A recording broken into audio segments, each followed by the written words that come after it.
Jesse Livermore is one of the greatest of all times. Every self-respecting trader knows his story. He has made millions in the market several times. His best-known winning trade was shorting the big market crash in 1929. Although Jesse was kind of a strange guy and had his remarkable qualities, we'd like to think that those qualities were a big part of the successes in his life. As we like to learn from the best traders that are out there, we've read every book about Jesse Livermore. Also, his own book, How to Trade Stocks, and his life story, in Reminiscences of a Stock Operator by Edwin Leffier. Here is a selection of the best Jesse Livermore quotes that have helped us improve our trading. All of his quotes can be used as great trading rules. So why are the trading rules Jesse used in the early 1900s still worth keeping in mind in these markets? Let's start with one of the best things he had to say about the stock market.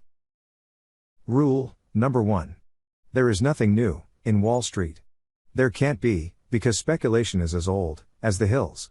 Whatever happens in the stock market today has happened before and will happen again. Because the stock market is made up of all of the traders, those are the people that make the stock market. And human nature doesn't change that much over time. Of course, there will be different circumstances in today's market than there were almost 100 years ago. But the way people react to changes in the stock market will never change. Whatever happens in the stock market today has happened before and will happen again. Jesse Livermore. Rule number 2. Buy rising stocks and sell falling stocks. There are very successful contrarian traders and investors in the world. Although you might become successful at going against the grain on the stock market, it is so much easier to just go with the flow. When a stock moving in a certain direction, it means that most of the traders have the same idea of where the stock will go.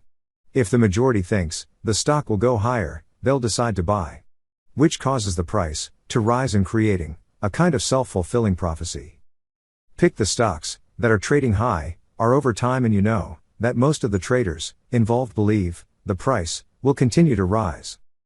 Don't make it harder for yourself to go against everybody. Instead, learn to recognize the signs of when a stock starts to move so you can get in early.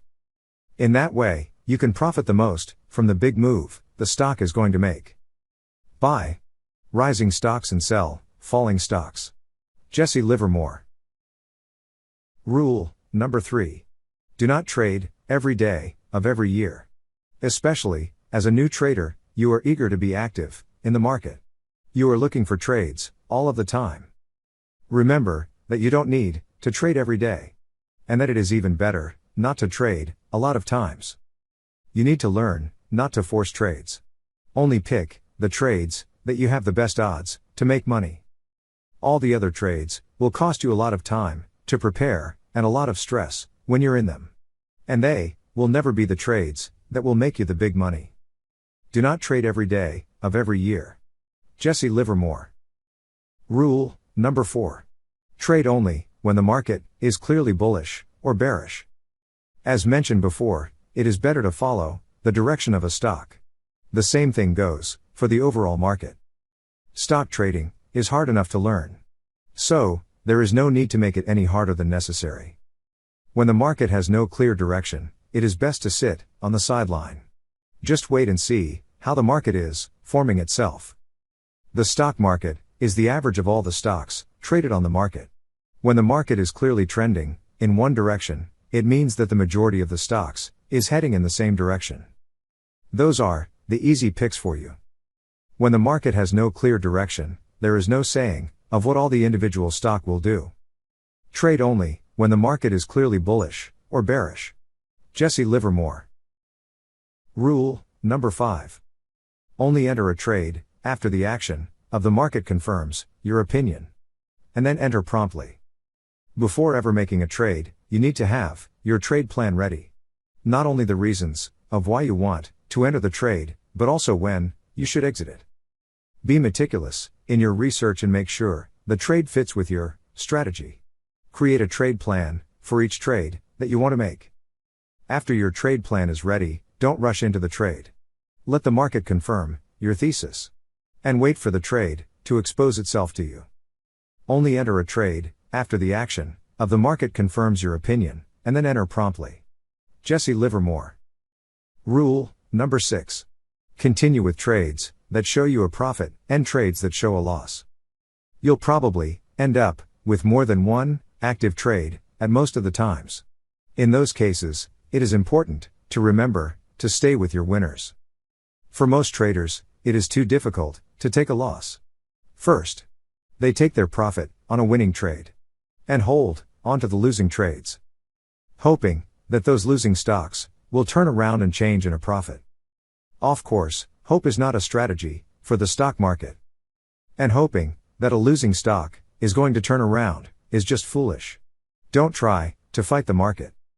Continue with trades that show you a profit and trades that show a loss. Jesse Livermore. Rule number 8. In any sector, trade the leading stock, the one showing the strongest trend. In your research, you've found a sector that is doing extremely well in the current market. You've decided to look for stocks in that market to trade. Why not only go for the best? Because the lesser stock might seem attractive at a certain time? Don't get tempted to do that. As said before, you need to make trading as easy as possible for yourself. And the leading stock in the sector simply will give you the best chances of success. Never go for anything less than that. In any sector, trade the leading stock, the one showing the strongest trend. Jesse Livermore. Thank you for watching my video. And if you want to contact me directly, please visit my website.